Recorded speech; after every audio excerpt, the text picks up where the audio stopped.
ایک مرتبہ رسول اللہ صلی اللہ علیہ وسلم مسجد میں تشریف فرما تھے اور لوگ آپ صلی اللہ علیہ وسلم کے ارد گرد بیٹھے ہوئے تھے کہ 3 آدمی وہاں آئے۔ ان میں سے 2 رسول اللہ صلی اللہ علیہ وسلم کے سامنے پہنچ گئے اور ایک واپس چلا گیا۔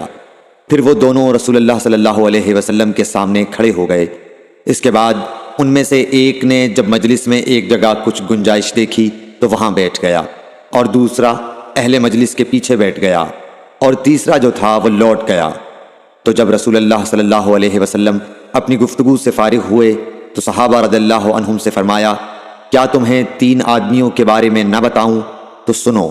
ان میں سے ایک نے اللہ سے پناہ چاہی، اللہ نے اسے پناہ دی، اور دوسرے کو شرم آئی تو اللہ بھی اس سے شرمایا کہ اسے بھی بخش دیا، اور تیسرے شخص نے منہ موڑا، اللہ نے بھی اس سے منہ موڑ لیا۔ صحیح بخاری حدیث نمبر 66۔